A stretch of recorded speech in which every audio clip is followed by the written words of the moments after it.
we were talking about Bernays. Actually, why don't we can probably do this right now.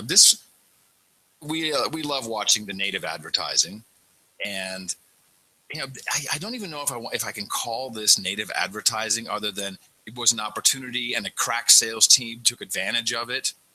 And it may be a template. Maybe we'll see more of this. I don't really recall what the local station is, but it's about a resident in the area, and she turned 104 years old. This is always a great human interest story. I think you can do these over and over again. People love a guy or a woman who's been hanging around. You get over that 100 numbers, like, wow, that's so great. And especially if they're kind of fun to watch and they're not they're mobile, then it's great. It makes you feel hopeful, I think. Isn't that it? Isn't that what it is? Hopeful for eternal life? I don't know what it is. It is a curiosity, though. And by the way, you could be one of those people in the future. I'm going for it. How do you think you became? How did you do it? 108 years old, Mr. Dvorak. What do you think? Well, a lot of it had to do with the Social Security being too low. I had to work until I never got to retire. I'm 108. I'm still working. I'm doing a podcast. You may have heard of a podcast called the No Agenda Show. And you still are living in the Silicon Valley. Same place. Never mind. I'm going to stop. All right. So this is a native ad, certainly, but also possibly just a great sales job. And they really went all out on this. A Fort Worth woman is celebrating her 104th year of life. She has a lot of stories to tell, and she's not afraid to treat herself despite the wishes of her doctor. Well, at 103, I didn't think I'd make it, and it's still perking along. At 104 years old, Elizabeth Sullivan says she doesn't need the advice of real doctors, so she keeps another doctor close by. People try to give me coffee for breakfast. Well, I'd rather have a Dr. Pepper. She fell in love with the soft drinks trademark 23 flavors when she was in her 60s. Hold on a second. So first, I love they slip in the soft drink with 23 flavors. But right now, they're already into the ad. With the follow-up to her saying that. Another doctor close by. People try to give me coffee for breakfast. Well, I'd rather have a Dr. Pepper. She fell in love with the soft drinks trademark 23 flavors when she was in her 60s. What is that information doing in there? I don't know. And so you think that's funny, right? What can we do? I have one of these, by the way, when you're finished with this. All right. How far do you think they'll take this one? Well, I got one that... I'll finish this, and then we'll bring in yours. This goes on? Does she go on about the great... Hello, I'm hinting at you that it's much bigger than this. Oh, yeah. All right. She's in her 60s. I started drinking them about 40 years ago, 3 a day, and every doctor that sees me says it'll kill you, but they die and I don't. So yeah, they must be a mistake somewhere. Okay, so let's just summarize before we get to the big punchline. Mistake somewhere. They died. I'm still living with my 3 Dr. Peppers a day. Today, for her birthday, she's getting a very big surprise. We brought you a beautiful cake shaped like a Dr. Pepper can. Look at that. Isn't that gorgeous? So you can hear this is the PR woman. Isn't that gorgeous? For Dr. Pepper. Look, we got a cake in the shape of a Dr. Pepper. Isn't that gorgeous, honey? We'll put that right there. But wait, we can do one more. We can go one step further to really nail this. Awesome. We brought you a Look at here. There's more in bottles, no doubt. How are you doing, Mel? I'm doing fine. Let me come to you. You sit right there. When you live to be 104 and still can talk to nice people, you deserve some Dr. Peppers, but I never expected. She even got a gift basket straight from the CEO of Dr. Pepper's Snapple Group, Larry Young. The CEO is there. Nobody's going to believe all of this stuff. The CEO came to hand her Dr. Pepper. These people are shameless. All right, I'm going to give you a clip of the day. Oh, that's very kind of you. I feel like I'm monopolizing clip of the day recently, but I'll accept it. Thank you very much. Clip of the day. You get them when you deserve them. It's not a monopoly. Right. But I have one that is I think is a topper to that in terms of, it doesn't talk about, this is not a native ad, but this is showing you where things are headed. in terms of like the corruption. Okay. I mean, that was corruption. That plain and simple. What you just played. I think it was a good sales job. Really, it's like, hey, outstanding. Whoever the guy was at Dr. Pepper who did that deal, he was. Well, the question is, did the station sell it, or do you think Dr. Pepper put that together? Oh, you don't have no idea. Or the agency? It could be that the woman's birthday was coming up and somebody got wind of a story because she mentioned it in the story as a legitimate thing. Maybe she does drink Dr. Pepper.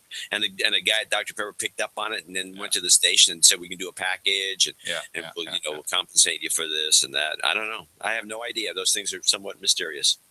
It was a good one, though. It came together perfectly, beautifully. And it's gorgeous. Gorgeous. Slow clap. Slow clap. It's just gorgeous. Okay, gorgeous. Here's the future of media is going to be. This is a little hint of what's going on. This is Mexico in the movies and James Bond. Okay. Well, producers of the upcoming James Bond film were recently instructed by Sony Pictures to rewrite the script. Why? Because the government of Mexico was willing to pay them to do so. The costs of the new Bond film were already skyrocketing when the Mexican government offered some $14 million for just 4 minutes worth of scene changes, plus another $6 million in incentives. Things like showing more modern parts of a city, using a known Mexican actress, changing Bond's pursuit of a villain to happen during a Day of the Dead celebration instead of around a cage match.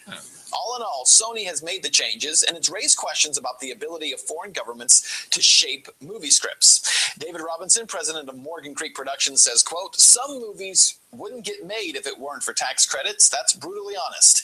If you didn't get that 20% or 30% back, you'd have to cut the base, or it would have to come from somewhere, end quote. See that, North Korea? No need to hack. Just cut a check. This makes me very sad. This is a very, very sad report.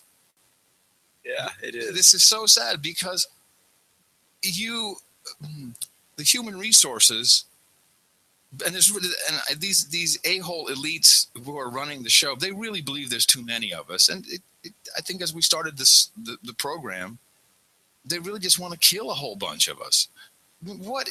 All they're doing is just mind control. It's in the movies, it's in the television, it's everywhere. It's you have to, throw out your television, unplug, and that'll never happen. I see it going only in a very negative, very bad direction. Yeah, well, you can say if you run into people that are unplugged completely, don't watch television. Yeah, they seem more sane than everybody else. And if you bring up the stuff that we do on our show, like anything, they go, I don't know, what, global warming? I've never heard of it. Yeah. Oh, no, never heard of it. I don't know. Yeah, well, that's terrible that they're doing that. Oh, that's not good. Yeah. And then they're fine. They're fine. I think that it's the idea of current events, which was drummed into us when we were kids. I remember when I was a kid before the internets. Yeah. The kids whose parents didn't have a newspaper subscription were scum.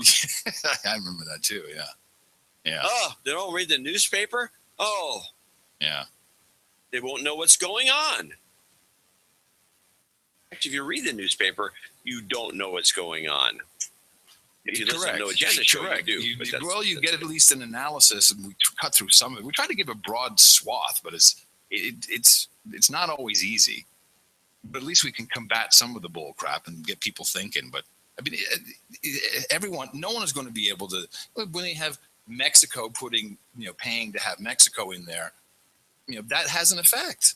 So anybody can come in and buy anything. And the joke at the end of that I think is correct, even though North Korea didn't hack anything, but just anybody can cut a check and get whatever they want.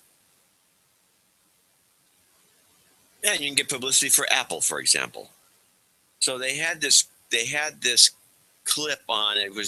It was a promotion for the Apple Watch. It was so obviously native advertising. But there was a couple of gotchas in here that's like, wait a minute. If this is top secret, why are you there? Which is the first question I always ask. But let's play the Apple and the how great they are clip. Cupertino-based Apple has a top secret place to work out. Take a look. Inside this warehouse, Apple employees have been testing high-tech Apple workout gear for nearly 2 years. This is our first look inside. Fancy headgear measures breathing, and the Apple Watch tracks calories, heart rate, and even tells you to stand up if you've been sitting for too long. Apple calls it the future of healthcare. Wow. That's the future of healthcare. By the way, they show all these people on treadmills. They had these things on their faces. That's the future of slavery. What do you mean the future of healthcare? Like slave group. Slavery. Slave. Get up, I don't know slave. if you saw the Dark Knight or one of the latest Batman movies. This guy Bane. No.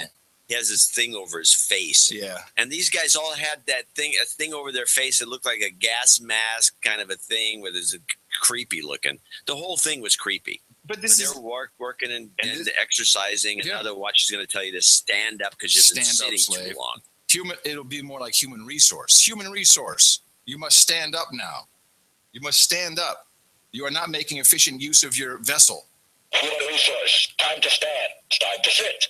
Human resource. You need nutrition. Nutrition is needed now. Exactly. That's good. That sounds great. But that's exactly what it is. Human resource. Time for rest. Take your Soma tablets. Now, we're talking a little earlier about this character that's the Jeff Rathke being a short-termer. I think you're right, because I have a clip. Warning, warning, unlawful content. Unlawful content. Violation by Dvorak. Human Resource Dvorak. Yeah, these are all good. This is